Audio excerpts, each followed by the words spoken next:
Hello YouTube!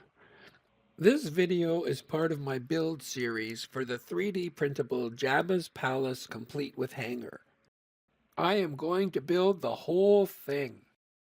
I purchased this massive set of 3D printable files from Massassi for my 3.75-inch or 1:18 scale Star Wars figures. I will include the link in the description below. Today we are going to work on Set 1, the Rancor Pit. In this diagram, you can see where the Rancor Pit fits in with all the other sets on the top floor. This is the third video of my build of Set 1, the Rancor Pit. If you haven't already watched the first two videos, you can find them in my playlist that I have linked to in the comments below. In this video, I will show you how to fill in the seams, how to spray the base coat and apply washes, how to add highlights, and how to simulate rust.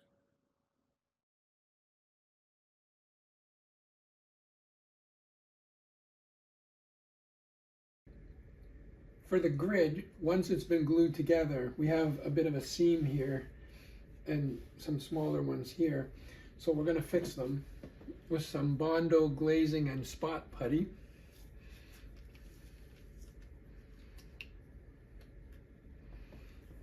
So we'll just put a dab there on a piece of paper. And I'll put some on my finger. And I'm just going to run it down the seam.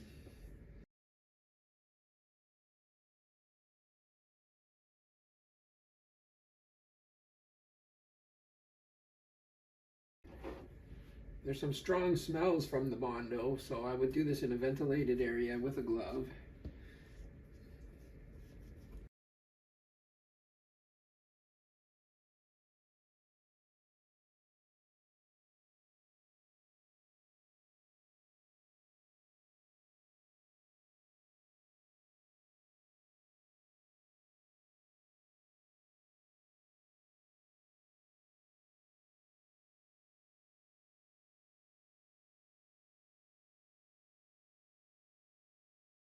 And then we'll let it dry, and then we'll sand it down and see how we did. The Bondo is dry, and I've sanded it. I'm using 220 grit sandpaper, and for this I need to fold it, and then you can get right into the creases and sand them. I also had to use my dental pick to get the little, sometimes there were chunks, so I would use the dental pick to just nicely pick them off. And then I was getting not a lot of dust. It was nice. It's easy to work with. But when I have a lot of dust, I then just use my shop vac.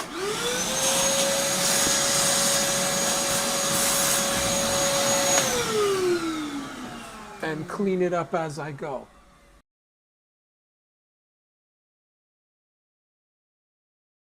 And then I'm going to take this outside and spray paint the base coat. So this is Rust-Oleum Painter's Touch 2 times. There's paint plus primer in there. And this is granite color, and it's in this satin finish. Now I'm going to break down the base coat with a couple of washes. So in a jar, I mix a couple of drops of Folk Art Matte Wrought Iron, it's called, the color. So a couple of drops of that. Maybe 1 part that, 10 parts of water, and 1 drop of dish soap, regular dish soap, to make a wash. And then I just spread it all over, and it will get in all the nooks and crannies. It will darken the base coat and highlight the shadows. And it'll start to look more like iron. So I just paint this all over the model. And the same with the bar that goes down the centerpiece.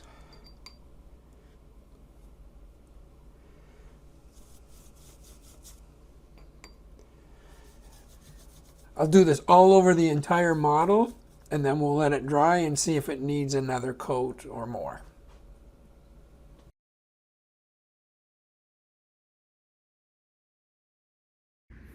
Now I'm going to dry brush the grid with Tamiya X32 titanium silver, and this is going to simulate areas of bare steel. So I'm shaking it up. You want to shake it up really good because there's a lot of metallic pigments in there. So to dry brush, I'm going to take a flat number 10 brush, the larger brush, and I just dip it in. And because it's dry brushing, what you do is you go like, you take most of it off on a paper towel, and then you can just rub it on the edges where you want to have rested metal, bare metal.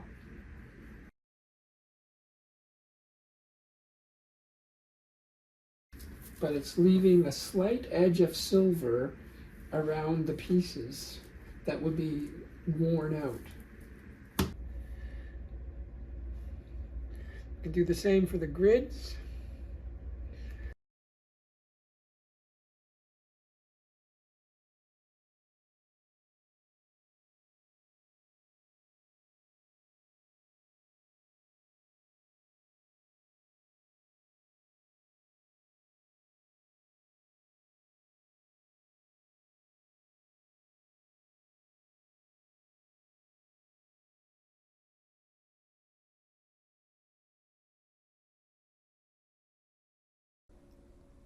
Now we're going to add some rust to the grids using the Vallejo Rust Stain and Streaking Kit.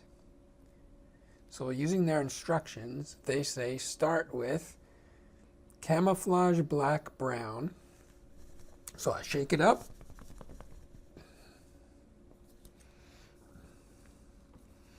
This is acrylic paint, so we can thin it with water or isopropyl alcohol. Now I'm going to need to get my tin. This is just a small paint tin, and we'll pour some in there, covered up.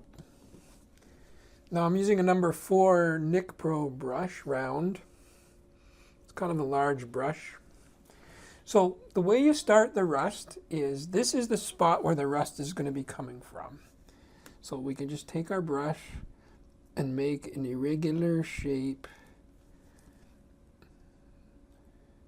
wherever we want the rust to be.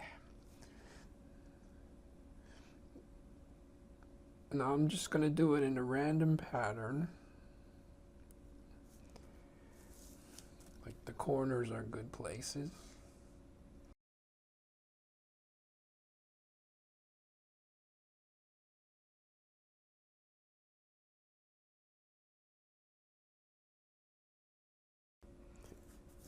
So I'll just keep going in this manner, and we'll do all the rest, including the bar that goes in the middle.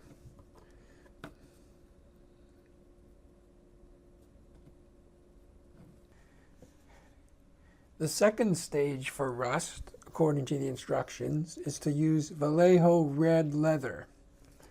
So we'll shake it up.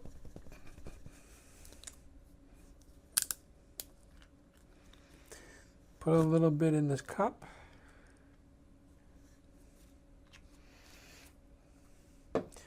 And what they say to do is the same brush, the number 4 Nick Pro round, and you go around the outside of all the brown areas that we put in step 1. You can go over the brown a little bit, but you don't want to erase the brown.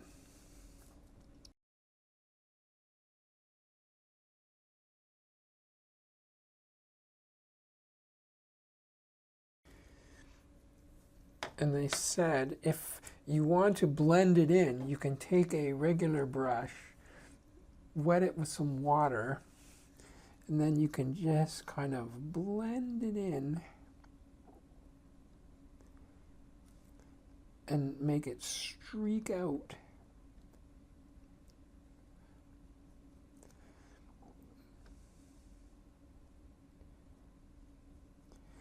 So it looks more like rust that has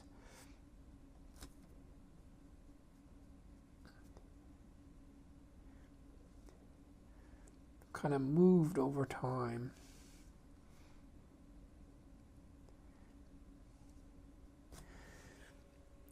So I'm going to keep going doing the same techniques for all the areas. This is what it looks like when step 1 and 2 are finished. The difference between the two colors is very obvious at this point, but that's okay because rust is all about layers. So we're going to keep layering things over it and blending it with a brush, and in the end it's going to look really good.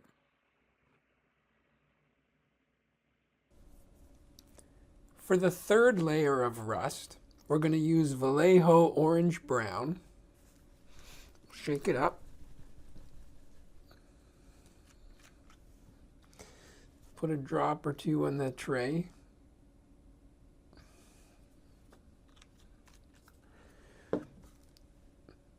Using a number 4 Nick Pro round brush again. We're going to pick up some paint. And then we just kind of smear it over the areas.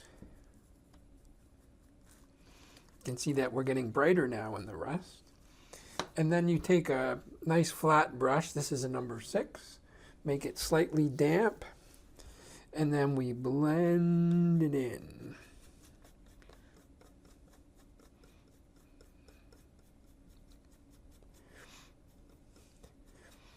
So now we're really blending the other two colors, and the rust is kind of growing because, see, I'm making it. You don't have to make it bigger, but I want to. I want to spread it. So we'll do it again. You only work on a small area at a time because you don't want this to dry before you blend it. And I don't mind blending it all over the grid because I kind of want them nice and rusty and nasty anyway. I don't want it to be a solid mess of rust.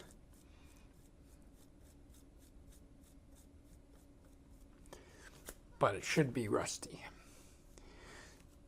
So we'll keep using this procedure, we'll keep going, and we'll do all the rest of the grids and pieces. For the next layer, we're going to use Orange Rust Model Air from Vallejo. This is paint that's already been thinned for an airbrush, so it's going to be more like a wash. So we'll shake it up, and we're just going to apply it with a brush. You don't have to use an airbrush.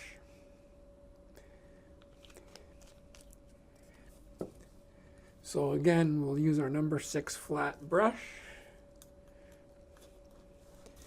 And then because it's a wash, we'll just paint it generously over the rust areas. So you can see, once again, we're getting a nice different shade, different color. This is a more brighter orange.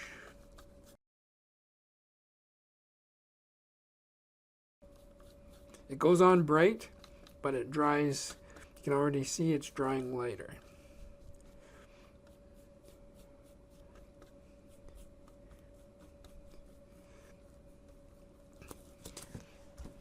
So this is what we'll do, and we'll apply it to all the rest of the pieces. Here is what all the finished rust pieces look like.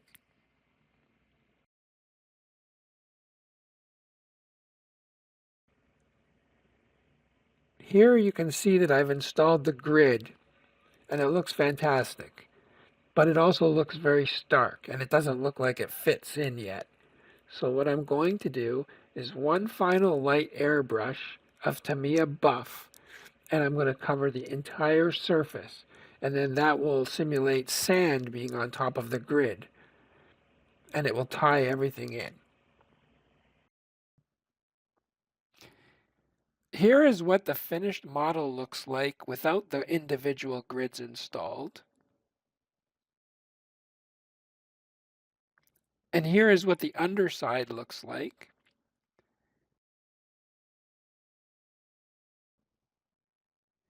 And here's what the top looks like with all the individual grids placed in the proper places.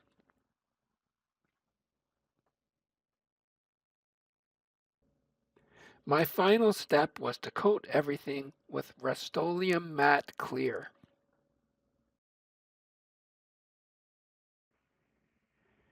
Thank you for watching my build series video for the 3D printable Jabba's Palace complete with hanger from Massassi. If you enjoyed this video, please leave a like and consider subscribing if you want to see more content like this. If you have any other ideas or tips for how to complete any of the steps that I've shown, please leave us a comment below.